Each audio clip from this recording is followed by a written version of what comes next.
Pemerintah Indonesia mulai mengambil langkah antisipatif menghadapi potensi gangguan pasokan energi global akibat meningkatnya ketegangan di kawasan Timur Tengah. Menteri ESDM Bahlil Lahadalia mengungkapkan dirinya mendapatkan penugasan secara langsung dari Presiden Prabowo Subianto untuk mencari sumber minyak mentah lainnya sebagai alternatif dari berbagai negara. Penugasan tersebut dilakukan di tengah kekhawatiran terhadap dampak konflik geopolitik dan berpotensi mengganggu jalur distribusi energi global, khususnya di kawasan Timur Tengah yang selama ini menjadi salah satu pemasok utama minyak dunia. Bahlil pun menjelaskan pemerintah tidak ingin mengambil risiko terhadap ketahanan energi nasional, terlebih dalam situasi global yang dinamis dan penuh ketidakpastian. Ia juga menegaskan bahwa langkah diversifikasi pasokan minyak mentah menjadi strategi penting untuk memastikan kebutuhan energi dalam negeri tetap terpenuhi. Hampir semua dunia kena, tapi kita bersyukur kepada Allah atas keputusan Presiden dan dukungan rakyat.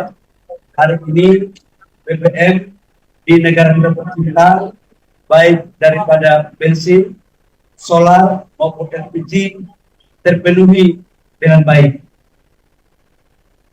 Namun kita harus menyadari bahwa kondisi geopolitik ini tidak ada seorang pun dapat meramal. Bahkan dalam berbagai analisa itu rasanya sih kita berdoa agar bisa selesai perang dengan baik, cepat. Tapi kalau kita melihat dengan ada, ya ini kita berusaha untuk tidak terlalu panjang. Atas dasar itu, Bapak Presiden semalam memerintahkan kepada saya dan tim untuk segera mencari pasokan minyak mentah dari hampir semua negara. Kemudian mengoptimalkan semua energi yang ada pada kita.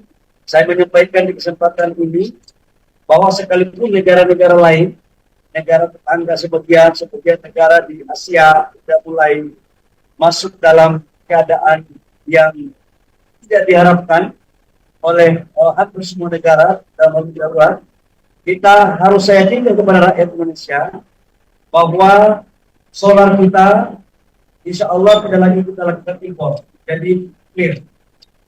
BBM berbentuk bensin sebagian 50% kita masih impor, sebagian kita dalam negeri. Tetapi kita sudah mencari alternatifnya, termasuk telurnya. LPG kita masih impor kurang lebih sekitar 70% dari kebutuhan kita. Tetapi saya ingin kepada Bapak Ibu semua, insya Allah kita juga dalam kondisi yang sampai dengan beberapa hari itu insya Allah dalam kondisi yang baik. Namun sekalipun kita sudah kondisi yang baik, saya mohon dukungan dari semua rakyat Indonesia. Masalah ini tidak hanya masalah pemerintah, tapi masalah kita sebenarnya. Saya memohon, menyarankan agar ayo kita harus memakai energi dengan bijak. Dengan bijak yang perlu saya sarankan jangan. Contoh katakanlah kalau masak pakai LPG, kalau masakannya udah masak jangan kompornya boros. Karena ini kita harus betul-betul meminta bantuan rakyat untuk bersama-sama dalam memakai energi yang bijaksana.